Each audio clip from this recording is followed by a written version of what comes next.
Globe Sports Team presents your Southern Tier Kickoff.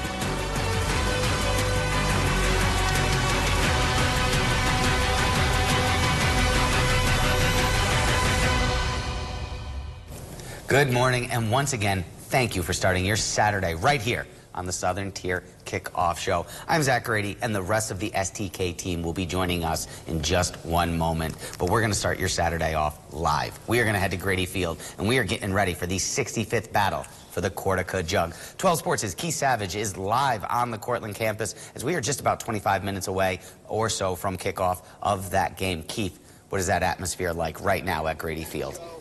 Thanks, guys. Yeah, I'm here right outside of Grady Field for the 65th Cortaca Jug game.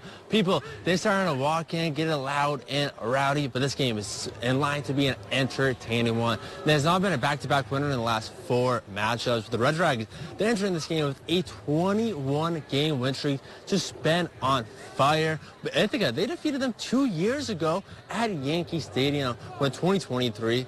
Cortland won because of their quarterback, Zach Boyce, over 400 yards in the game. It was just on fire. And last game, they almost lost to Brockport. They hit a game-winning field goal with less than a minute remaining to go win that game 29-28. But the big surprise of that matchup was sophomore Sam Cotton. He didn't play at all a wide receiver in his freshman year. He was defensive back. Then this season, he didn't play a single game. All of a sudden, until last week, and he had 10 catches, 140 yards, and a touchdown in his very first game. But they're led by their running back, Ethan Gallo. He has been on a tear. 19 rushing touchdowns. This is absurd numbers. That's why it's the second most in Division III. This squad has just been lethal all around the field. But before the game, I had an opportunity to speak with head coach Kurt Fitzpatrick about why he is so excited that this game is back at Grady Field. It's been a few years since we've hosted, but it's just so great for Cortland, the city, our campus community, our alumni, just to come back here. We don't have homecoming at Cortland because we have Cortaca, so you know this is like our homecoming game of sorts, and it's going to be a great one. Yeah, but on the Ithaca side, they've been on fire. They started out the season a little slow, but now they're 6-3 on a 5-game win streak. And the big reason why, they switched their quarterback. It's now a sophomore called Matthew Parker. In the last 4 games, he's been showing off why he should be the starter. 250 yards and 2 touchdowns per game is what he's averaging in the year. A guy who truly has been unstoppable. But before the game, I spoke with head coach Michael Turper about what they have to do to get the win over SUNY Cortland. We have to play our best game of the year. It's the best team we've faced all year, and we have to know we have to be firing on all cylinders, and also just make sure that we really sink to the level of our training when it comes to the fundamentals of football, the administrative side of things, and most importantly, protecting the football. Yeah, even though it's been all SUNY Cortland in the last 2 seasons now, this game still is probably going to be a close one because, you know, when you play your rivals, it tends to be a close battle. And that's what I'm looking forward into this game with Ithaca and Cortland, because Cortland, they showed last week they could lose a ball game, something we haven't seen this entire year. But this is the Red Dragons' last game before they begin their playoff run, while Ithaca, they kind of have to win this game if they want to make the playoffs. So it's something that's going to be important on both sides to kind of get a feel. But Ithaca, watch out for defensive back Jake Connolly. I also spoke with him. He's very excited for this ball game, and he leads his team in tackles by a wide margin. So it's going to be a fun one. But that's all I have here. Kickoff is set very shortly at noon. Now back to you guys at the desk. Keith, I don't know if we can add anything to that. I mean, you killed it up there. So much information. Thank you for joining us, and we are looking forward to that contest, that 65th Cortaca Jug game. Michael Villegas, Kyle Spizak, Kevin Quinn joining us now. Thank you for joining us here at the Southern Tier Kickoff Show. Guys, 65th Cortaca game, it's here. It's exciting. It's the biggest D3 game in all of sports. I know it's already got its shout out on that other sports show here this morning that's going on that you shouldn't be watching. But Kevin, how excited are you for this morning? Yeah, I'm excited. Like Keith mentioned, Ithaca is on a real hot streak right now. Their defense especially has been playing pretty well. If you break into some of those statistics, I do have a few that he didn't have, which is pretty lucky. Surprise there, yeah. But top 10 in all of D3 across a lot of important defensive statistics, but the Cortland offense is a powerhouse. I do think Cortland will, you know, keep rolling here, but I think it'll be a fun one. Yeah, absolutely. I mean, and anytime you get these teams together, anytime you get rivals together like that, it's always going to be close. As, you know, he mentioned, you know, no back-to-back winner in the last few years. That's just what happens. It's like a divisional matchup in the NFL, for sure. I know you've gotten a chance to get to a couple of these games. How exciting is this afternoon on campus? I mean, I was talking to somebody the other day. I described this as the Iron Bowl of Division III football. Like, you really can't get an atmosphere like that anywhere else in D3, especially with how close it is, just a couple 30 minutes or so away. That's built for a rivalry right there. You got a good defense going up against a really, really good offense, and Zach Boyce, possibly one of the best quarterbacks in all of Division III. That's going to be just a great matchup. And then just real quick, I know you have gotten a chance to see both teams in action. You got to go to an Ithaca game earlier, been at Cortland a couple of times. What can people expect this afternoon? I'm hoping to expect a good game, like you said earlier, a rivalry game. You never really know what's going to happen, but I think, like Kevin said, Cortland is a very powerful team right now. They are on a 22-game winning streak, so that's going to be a lot of fun. And let's take a look at that forecast today for football. For anyone who might be, you know, watching Southern Tier Kickoff, getting a late start to the morning, and we'll catch the second quarter of Cortaca action. STK's chief meteorologist, Howard Manges, has a look at today's weather. You know, it seems each time I do this forecast for this show, it ends up being a nice day. And you know what? Today, that trend continues. It's going to be a beautiful day. I mean, yeah, it's going to be a little windy. Kicking game might be a little bit of an issue. But, you know, as far as the weather, does it get any better than that in mid-November? We're talking temperatures in the mid-40s, excuse me, in the morning. And then by halftime, we're going to be looking at increasing amounts of sunshine. So it really is going to turn out to be a beautiful day. Again, only downfall is going to be a little bit of a gusty wind at times. The 12 Sports Team presents your Southern Tier Kickoff.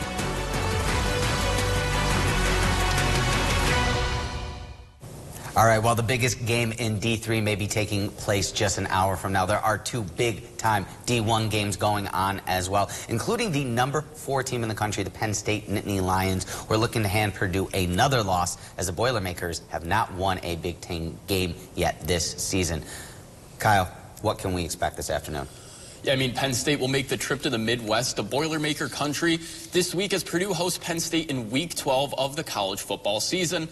Penn State riding high, ranked 4th in the college football playoff rankings after putting up a smackdown against Washington last week.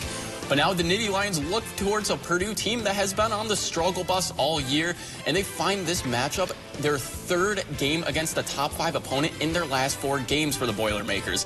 This game should be an easy one for Penn State and a great way to practice the little things as the college football playoff inch closer and closer.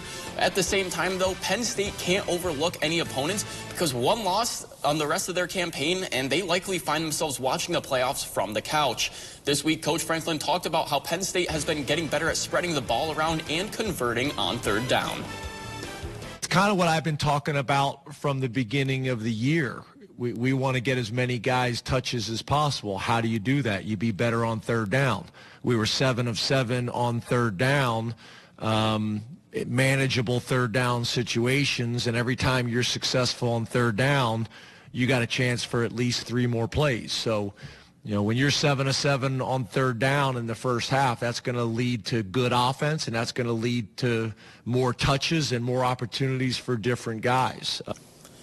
And taking a look at the keys to the game for Penn State this week, continuing to spread the ball around will be a huge play, hitting 7-8 receivers per game throughout this year, keeping it unpredictable for the defense on who the weapon that game is going to be. Like I mentioned earlier, working on the little things, tightening up defense. You can try some new schemes here. You can try out some different things, see what works, what doesn't before the playoffs come up in a couple of weeks, and change up the tempo. They didn't use it against Ohio State, which really hurt Penn State. Switching up that tempo, going from Aller to Pribula, 2 totally different play styles. One likes to run, one likes to stay in the pocket. If you change that up, you can keep defenses on their toes and never know what's happening next. All right, I want to follow up on that because I was going to talk about that, but you already mentioned it. Allen and Papula, that switch at the quarterback position. What do you guys think? How much of a dynamic change does that bring to the Penn State offense? Kev, I'll start with you, then Kyle, you want to finish up. I mean, they're two completely different players, and I know when Drew Allard just got to Penn State, it was like he's going to lead us to the promised land. He's this great quarterback. But me personally, I haven't really seen those results. I haven't seen those big-time moments in big games. So if you can add this extra layer to your offense, make things more dynamic, I think it's worth trying in a game like this, which is largely, what people would refer to as a tune-up game. This isn't a game that I think Penn State has any chance of losing, so you might as well mix it up. Is this a tune-up game? I mean, it really is. Purdue, like we mentioned, one of the worst teams in college football this year. I mean, they've gotten blown out by Big Ten opponent after Big Ten opponent. This is the exact time for Penn State to work on those little things. Just work on creating bigger gaps in the line for Singleton or Allen to get through and create those big explosive plays down the field. Also, defense, tighten up on your coverage a little bit, play a little bit more press man. You can get those reps in this game.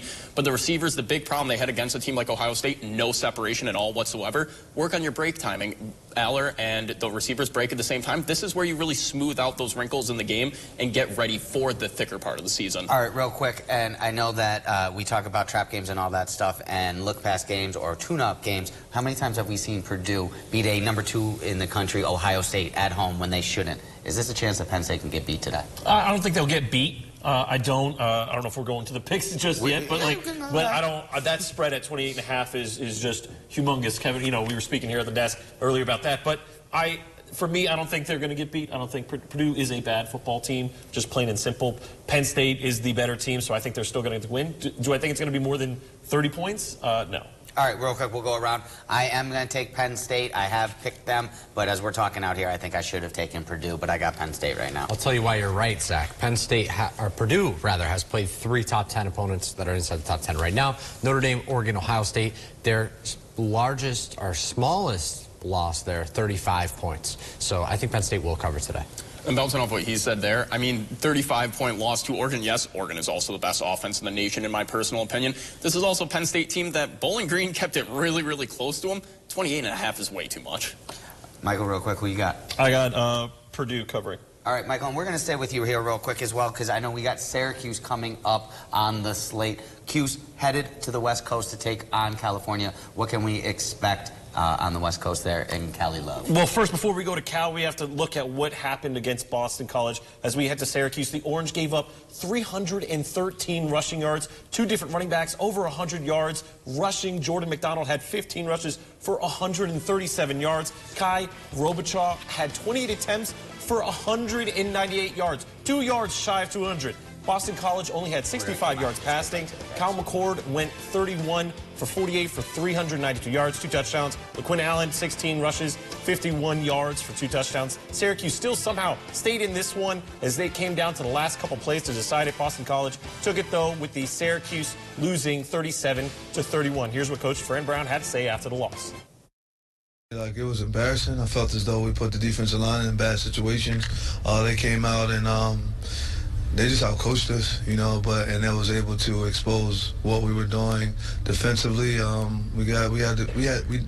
We needed to have a different front to be able to match up with what they were doing to us, and they just continued to run the ball. And I thought that the way they ran the ball was really embarrassing.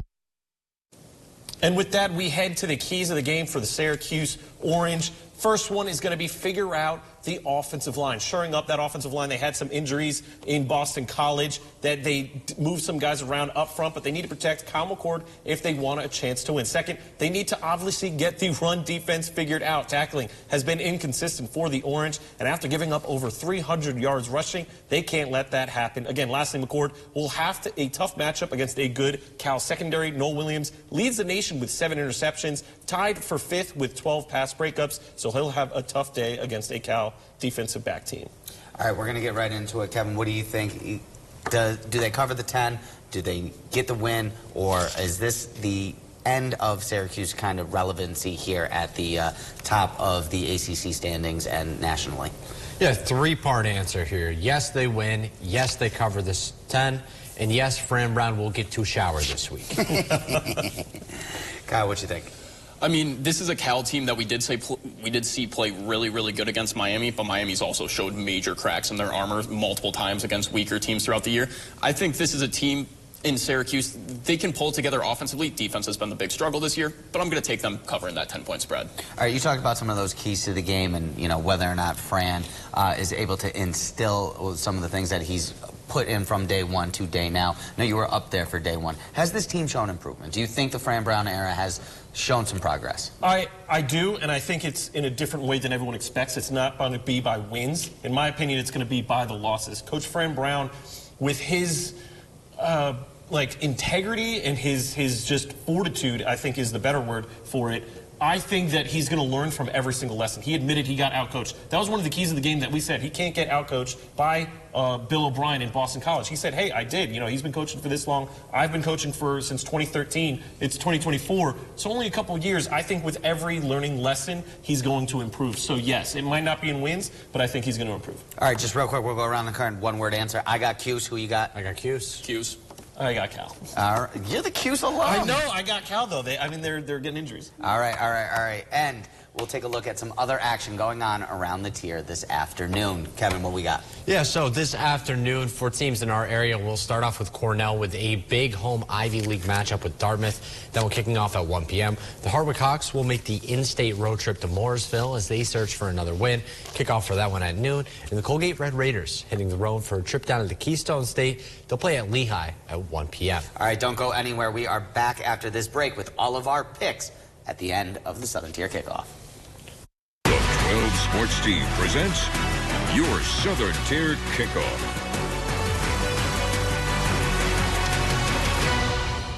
Gambling problem? Call 1-800-GAMBLER if you are a Pennsylvania resident, or call 877-8-HOPE-NY or text HOPE-NY if you are a resident of New York. Please gamble responsibly.